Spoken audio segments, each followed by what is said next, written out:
Hey guys, it's Rich. Hey guys, it's Rich. Today we're going to share a real brief. Yeah, what province? Man, broke my signage. Free today. Bringing you another. Guys, thanks for watching this too.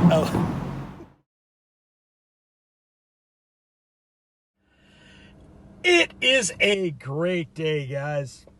Just took my car in at 9 this morning. Man, one of the keys to this deal is finding a trustworthy mechanic. I've been here 7 years. I've had really good luck. Most of you know I use Nick, the rideshare mechanic guy, for oil changes regularly and some other stuff. But occasionally there's like an issue he can't deal with or needs to get the car up on a lift and all that.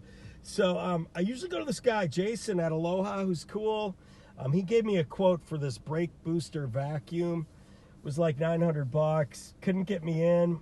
Anyway, man, I took my neighbor's advice. He said, you got to try these guys out. They're called Uribe or Uribe. Yeah, Uribe. They're over on like Post and Pecos. The dude found it. It was just literally this pump deal. He showed it to me, and the edges were cracked and bent. And that little piece was like causing the brakes to like literally, I mean, I drive like a grandma, but I knew I had to do something because there's been a few times, especially coming down like Russell or one of those roads that's engraved like Mel Gibson's forehead.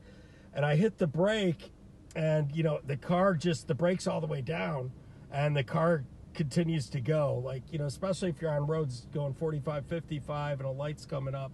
$120 today. He did say I did need the motor mounts that Nick recommended, so he's getting me a quote on that. VW, you got to get the authorized shit. Anyway, that wasn't what I was going to talk about, but I'm always excited when I save money too doing this. Literally, I'm at about maybe $2,200 on 110,000 miles on a VW. Oh, plus he fucking fixed the engine light. I mean, the engine light it'll probably come on in a few days. It's nothing major, some evap leak, but he goes, yeah, I fixed that for you too. But I'm going to have him do the other stuff. God, I really don't have big boobs, okay? So I think it's the angle that we're shooting from, but I know Noel's happy watching this. He loves commenting on my scarf and I don't even know, what is this, lime green shirt? What I wanted to talk about today, though, real quickly, we all eat out at one point or another. You gotta have the food in your arsenal.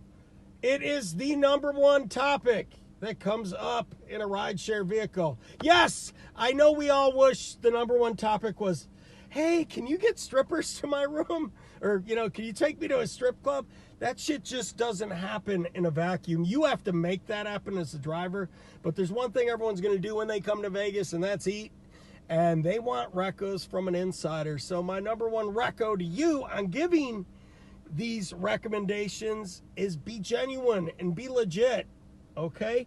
If you wouldn't eat there, don't tell them about it. Or, you know, if it's overpriced, try to, you know, Uber X Classic, again, a little different game. You get people, especially early in the week, very budget sensitive. They're here on $19 room rates.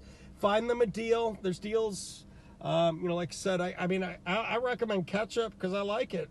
I'll recommend blondies if they want to go to the sports bar, but I'm always real. I say, yeah, their food's okay. It's bar food. Don't go with the pizza. I mean, I'm just real and legit. And of course, you don't cram 30 offers down their throat. I mean, when that comes up or when I'm talking about food, and they say, what do you recommend? I always ask back, well, what type of food do you guys like? We have 14,286 restaurants in Vegas. Or maybe like 8,000 now after Sisolak's 25% mandate. I don't know how many we have. It's somewhere around 14,000 last I checked. But, you know, find out what they like. I mean, the Asian district is just such an easy reco. I've eaten at dozens of places over there. I can't ever recall having a bad meal. You know, don't recommend Subway or McDonald's or Denny's. Whenever I pick someone up from Denny's, I'm like, oh, you came all the way to Vegas, check out Denny's, huh? I would recommend places you like. I love Black Bear Diner for breakfast. Of course, Peppermill's another great option, you know, right on Las Vegas Boulevard if they're in that area. but recommend stuff you like. It'll shine through. You will see tips from Recos. Okay, people don't know what to do. I am utterly convinced Americans specifically, not so much when we're open to Southeast Asia and Europeans and Australians to some extent, they plan out their trip with some type of itinerary.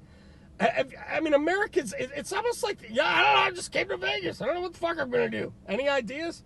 That's why I love doing this, because I love doing shit and I love sharing shit that's going to help them have more fun. Going to get their number in my phone if they need help with, you know, when clubs open back up with bottle service or getting a limo or, you know, a Suburban or something that I can help them out with. You know, I've had 4 calls in the last 2 weeks and another 2 referrals from other drivers just to help take care of these guys while they're in town. Again, you know, they're getting in a stranger's car, and a warm lead or lead-in referral to another driver who can help them with some recos is helpful.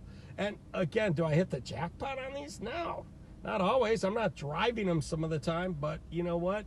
They remember, they share my number. There's a method to my madness. I mean, the rides are just a way to meet customers for me, you know, for other things I do. So have those arrows in your quiver. You know, have a top recommendation for Chinese, sushi, Italian. I booked a reservation at Batista's for folks while they're in my car the other night. I got them to move up the time slot because I said, please, it's her birthday. And that's what leads to a $20 cash tip and another $5 tip in the app on a 4-mile ride. Things like that, that concierge type of value add. If not, you're just chasing quests. What is it this week? 800 rides, you get an extra $14 on Uber.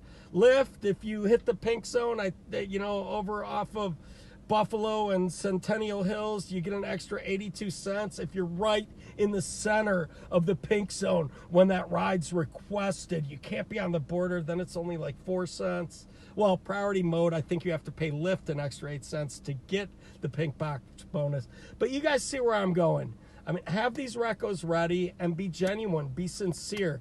My wife and I just ate here. My family and I, we just ate here. I really loved it. I think you'll enjoy it too. I oftentimes throw out, I tell you what, if you don't like it, you don't have to tip me in the app. Be funny, make money.